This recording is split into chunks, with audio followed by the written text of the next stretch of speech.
आपल्या हक्काची, सेवा आपल्या विश्वासाची. Patoda super express.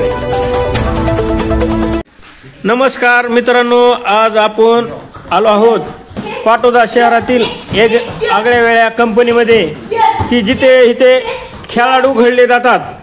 ह्या मुली आहेत, पण कुणालाही घाबरणाऱ्या मुली आहेत, एकदम धाडसी निर्माण झालेल्या आहेत.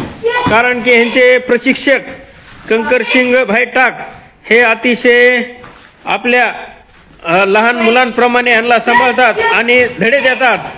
कारण की हा आजचा जमाना म्हणजे खूप वाईट आहे आणि ह्या जमान्यात कसं लढायचे याचं पूर्ण प्रशिक्षण हे आपले खालसा स्पोर्ट अकॅडमीमध्ये दिले जातात. ह्यांचे गुरुवर्य श्री कंकरसिंह टाक आपण पाहू शकतात कसे सराव करून घेतात.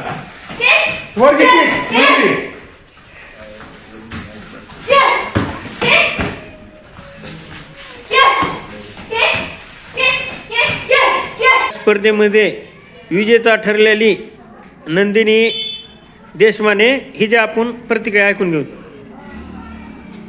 माझं नाव नंदिनी दत्ता देशमाने. काल आमच्या शालेय जिल्हास्तरीय कराटेची स्पर्धा झाल्या. त्यात मी माझ्या वजन गटामधून विजेती झाले आणि माझी विभागस्तरीय निवड झाली. तुला तिथे स्पर्धा खेळताना काही भीती वाटली का? नाही. का भीती वाटली नाही? म्हणजे आम्हाला इथं सरांनी शिकवले की कराटे म्हणजे आम्ही कशासाठी खेळतो, की भीती निघण्यासाठीच खेळतो ना, त्यामुळे भीती नाही. तुम्हाला ह्या स्पर्धा आपले कंकरसिंह टाक सर घेतात, शासनाची काय मदत मिळते का खेळाडूंना? खेळाडूंसाठी सरकारने काय केलं, तुम्हाला काय अपेक्षा आहे विद्यार्थी म्हणून? ह्यांना काही अजून त्याचे आम्हाला क्रीडा संकुलन पाहिजे आणि आमच्या खेळाचे साहित्य आम्हाला थोडीशी मदत पाहिजे. खेळाडूंना त्यांचे साहित्य आणि मदत मिळाली तर नक्कीच शासनाच्या वतीने फायदा होईल अशी अपेक्षा आहे. नवनवीन खेळाडू आणि अगदी आपल्या जीवाचे प्राण देऊन हे प्रतीक्षित करतात असे हे नवनिर्वाचित खेळाडू आहेत. आणि नक्कीच आपल्या पाटोदा तालुक्याचे नाव ह्या आपल्या भारताच्या नकाशावर चमकतील असे हे खेळाडू ह्या अकॅडमीत घडत आहेत. ह्यांचे प्रशिक्षक आपले कंकरसिंह टाक सर ह्यांना आपण जाणून घेऊया. सर नमस्कार. नमस्कार सर, आपण हे अकॅडमी कधी उभारली आहे? जवळपास 2011मध्ये ज्यावेळेस 10-11ला ज्या दिल्लीमध्ये एका मुलीवर म्हणजे बलात्कार झाला होता. आणि बलात्कार झाल्यामुळे ज्यावेळेस पूर्ण देशामध्ये एक आग पेटली होती की मुलींची सुरक्षा का होत नाही किंवा का करीत नाही. तर आपण सरकारवर निर्भर राहण्यापेक्षा तर मी माझा एक असा विचार केला की आपण मुलींना सेल्फ डिफेन्स शिकावा, जेणेकरून ऑन दी स्पॉट ते स्वतःचे एक रक्षण करू शकतात किंवा आपले स्वतःचे प्राण वाचवू शकतात. त्याच्यामुळं मी एक सेल्फ डिफेन्स म्हणून ही एक सुरुवात केली.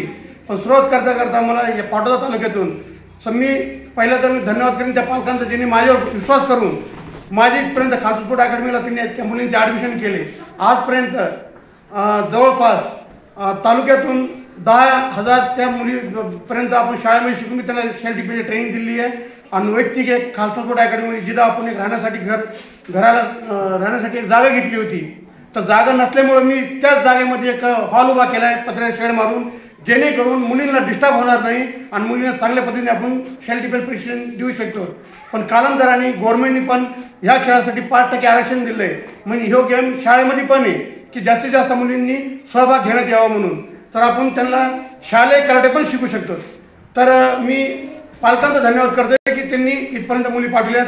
आपण त्यांना सेल्फ डिफेन्स सोबत कराटेचं शिक्षण देतो, प्लस त्यांना कॅम्प्युटरचं पण शिक्षण देतो, प्लस ही जी मॅट आहे हे सगळं वैयक्तिक खर्चातून इथं आणली की मुलींना नॅशनल लेवलला किंवा इंटरनॅशनल लेवलला त्यांची निवड व्हावा आणि त्यांना तो सराव इथं व्हावा म्हणून हे ट्रेनिंग चालू आहे. आतापर्यंत आपल्याला शासनाची काही मदत मिळाली आहे का?